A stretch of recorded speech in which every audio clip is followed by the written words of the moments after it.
عزیز پاکستانیوں، السلام علیکم۔ میں آج آپ سے کچھ گفتگو کرنا چاہتا ہوں۔ مجھے کہا گیا ہے کہ شاید آج رات مجھے اغوا کر لیا جائے، آج نہیں تو کل۔ وہ دن اب دور نہیں ہے جب شاید میں کھل کر بات نہ کر سکوں۔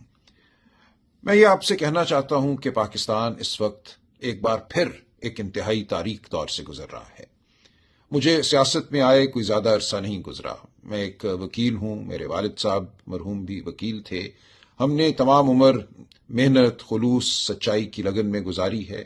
میں اپنے والد صاحب کے نقش قدم پر چلنے کا ہمیشہ سے متمنی رہا ہوں۔ آج بھی میری یہی خواہش ہے کہ ایک عام انسان کے طور پہ، میں کوئی وڈیرا نہیں، کوئی جاگیردار نہیں، میں کوئی پیشہ ور سیاستدان نہیں، میں سیاست میں صرف اس لیے آیا ہوں کہ ان اقدار کی پیروی کر سکوں، ان اقدار کو مضبوط کر سکوں وطن عزیز میں، جن کے لیے میرے والد نے اپنی زندگی بسر کی اور جن کے لیے میں اپنی زندگی وقف کرنا چاہتا ہوں۔ یہ کیا اقدار ہیں؟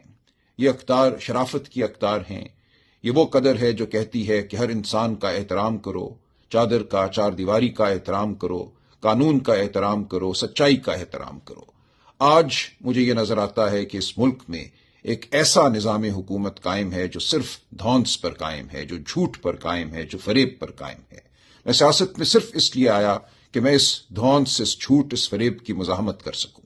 میرے سامنے یہ بات ایک بار پھر کھل کر سامنے آئی 8 فروری کی رات، 9 فروری کی رات، جب الیکشن کے بعد ہم نے دیکھا، میں خود ایک امیدوار تھا، 1 لاکھ ووٹ سے میں کہتا ہوں میں الیکشن جیتا۔ میرے سامنے الیکشن کے رزلٹ کو تبدیل کیا گیا۔ وہ بچے بچیاں جنہوں نے رو رو کر ووٹ ڈالے تھے، مجھے آج بھی وہ چہرہ یاد ہے اس بچی کا جس نے ماڈل ٹاؤن میں اسی اے پی ایس اسکول میں جہاں یہ دھاندلی رات کی گئی، پکڑ کے ہاتھ میرا کہا تھا، انکل پہلی بار میں ووٹ ڈال رہی ہوں، میرے ووٹ کو سنبھال کے رکھنا۔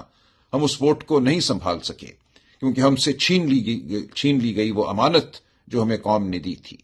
اس کے بعد ایک دور پیدا ہوا جھوٹ اور فریب کا کہ اس رات کا جو عذاب تھا، جو جھوٹ تھا، اس کو دبانے کے لیے مزید جھوٹ گھڑے گئے، ہم پہ مقدمے بنائے گئے، بے شمار جھوٹے مقدمے بنے، صرف عمران خان صاحب پہ نہیں، ہزاروں لوگوں پر جن کو اٹھایا گیا، مارا پیٹا گیا، جن کی عزتیں پامال کی گئیں، اور یہ عمل آج بھی جاری ہے۔ اسی لیے میں آج بھی سیاست میں ہوں۔ جس دن یہ عمل ختم ہو گیا اور مجھے یقین ہو گیا کہ پاکستان میں شرافت کا دورہ ہے، پاکستان میں قانون ہے، میرا سیاست سے کوئی تعلق نہیں رہے گا۔ میں صرف مزاحمت کرنے کے لیے سیاست میں آیا ہوں، اور میں آپ سے بھی یہ اپیل کرتا ہوں کہ اپنے لیے، اپنے بچوں کے مستقبل کے لیے آپ بھی مزاحمت کیجیے۔ آج اس ملک میں کوئی فیکٹری لگانے کو تیار نہیں ہے، کوئی انویسٹمنٹ کرنے کو تیار نہیں ہے، غیر ملکی تو کیا کوئی پاکستانی کیوں یہ کرے گا، جب انہیں پتا ہے کہ اس ملک میں صرف دھونس جو ہے وہی قانون ہے، کوئی شرافت باقی نہیں رہی، کوئی کرینہ نہیں ہے جس کے تحت زندگی گزاری جا سکے۔ ہر شخص جو ہے وہ ایک طرح سے ایک رکاوٹ ہے اقتدار والوں کے راستے میں۔ اگر میں آواز بلند کروں گا تو میری آواز کو چھین لیا جائے گا، اگر میں اپنی ٹانگوں پہ گھر سے باہر نکلوں گا تو میری ٹانگوں کو توڑ دیا جائے گا۔ آج یہ نظام ہے اس ملک میں۔ تو میں آپ سے اپیل کرتا ہوں کہ ہم نے جو اپیل کی ہے، پاکستان کے عوام سے کی ہے، وہ اپیل صرف پی ٹی آئی کے ممبران یا کارکنان سے نہیں کی۔ ہم ہر پاکستانی کو یہ کہتے ہیں، ہر خاتون کو، ہر بچے کو، ہر بزرگ کو ہم یہ کہتے ہیں کہ اپنے مستقبل کے لیے باہر نکلو، پاکستان میں شرافت کے لیے باہر نکلو۔ آج بلوچستان رو رہا ہے، خون کے آنسو رو رہا ہے۔ آج خیبر پختونخوا میں خون کی ہولی ہے۔ آج پنجاب جو ہے وہ زخم خوردہ ہے۔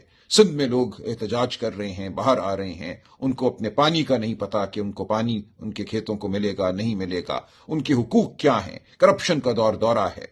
تو ہم یہ چاہتے ہیں کہ سب اکٹھے مل کر باہر آواز بلند کریں۔ 24 نومبر جو ہے وہ ایک انتہا بھی ہے اور ایک آغاز بھی ہے۔ ہم چاہتے ہیں کہ آج کے بعد کوئی طالع آزما، کوئی شخص جس کو ناز ہے اپنی طاقت پر، اپنی بندوقوں پر، اپنے پیادوں پر، وہ ہمارے اوپر حکمرانی نہ کر سکے۔ ہماری جو آواز ہے اس کو کوئی دبا نہ سکے۔ اس لیے ہم باہر نکلنا چاہتے ہیں، اپنی آواز کو بلند کرنا چاہتے ہیں، اتنا بلند کرنا چاہتے ہیں کہ کوئی اس کو دبا نہ سکے۔ دیکھیے، دنیا کی ہر ریاست کے پاس طاقت ہوتی ہے، ہر ریاست کے پاس پیادے ہوتے ہیں، ہر ریاست کے پاس ویگو ڈالے ہوتے ہیں، بندوقیں ہوتی ہیں، لیکن وہاں کیوں یہ سب کچھ نہیں ہوتا؟ وہاں یہ سب کچھ اس لیے نہیں ہوتا کہ وہاں کی عوام فیصلہ کر چکی ہے کہ وہ یہ برداشت نہیں کریں گے۔ لوگ باہر نکلتے ہیں وہ لندن شہر ہو جہاں 10 لاکھ لوگ نکلے جب عراق پر بربریت ہوئی، اور دنیا کے دارالخلافے ہیں، بڑے چھوٹے شہر ہیں جہاں لوگ سڑکوں پہ نکلتے ہیں۔ سڑکوں پہ نکلنا ایک آئینی حق ہے، یہ ایک انسانی حق ہے، یہ اپنی دھرتی کو اپنانے کا ذریعہ ہے، یہ ایک طریقہ ہے جس کے ذریعے ہم احتجاج کرتے ہیں اور کہتے ہیں کہ بہت ہو گئی، ہماری بات کو سنو، ہمارے وجود کو مانو۔ تو میں آپ سے درخواست کرتا ہوں کہ آپ وہ قدم اٹھائیے جو میں سمجھتا ہوں اب ہم سب پر واجب ہے۔ اپنے گھروں سے نکلیے، ہم سب کے گھر ہمیں عزیز ہیں، ہم سب کی آسان زندگیاں ہمیں عزیز ہیں، لیکن ہر ایک کی زندگی اس ملک میں آسان نہیں ہے۔ اس بربریت کی وجہ سے اس ملک میں بہت غربت ہے، اس ملک میں بچوں کو تعلیم نہیں ملتی، 40% بچے 15-16 سال کی عمر کے کسی اسکول میں نہیں جاتے، اس ملک کے ہسپتالوں میں شفا نہیں ملتی، اس ملک میں آگے بڑھ کر اگر کوئی نوکری کرنا چاہتا ہے باعزت تو اس کو نوکری نہیں ملتی، ڈگری تھامے لوگ سال ہا سال گزار دیتے ہیں، باہر جانے کی تمنا میں زندگیاں بسر کرتے ہیں۔ تو ہم نے اس ملک کو اگر ایک ایسا ملک بنانا ہے جو احترام آدمیت، احترام انسانیت پر مبنی ہو، جس کے حوالے سے ہم فخر کر سکیں، ہم دنیا کو بتا سکیں کہ ہمارا ملک ایک شریف ملک ہے، ہم ایک ایسے معاشرے کے رہنے والے ہیں، فرد ہیں جہاں انسان کی عزت ہے، تکریم ہے، جہاں تعلیم کو، صحت کو بنیادی حق سمجھا جاتا ہے اور دیا جاتا ہے، تو ہمیں آواز بلند کرنا ہوگی، ہمیں باہر نکلنا ہوگا، ہمیں احتجاج کرنا ہوگا، ورنہ ہمیں چن چن کر ختم کر دیا جائے گا۔ آج میں اغوا ہوں گا، کل کوئی اور اغوا ہو جائے گا، باقی لوگ ڈر جائیں گے، سہم جائیں گے، یہ ملک ایک قبرستان بن جائے گا۔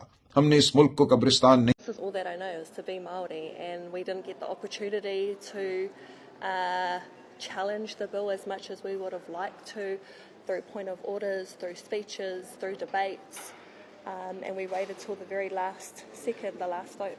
The government changed. They've been extremely deceptive in how they've changed the dates. So the ability for people to be here has been changed. And I think Hannah's extremely right. We've had to do what we've had to do for the thousands that actually have been having to sit here and watch this bill come out unscheduled.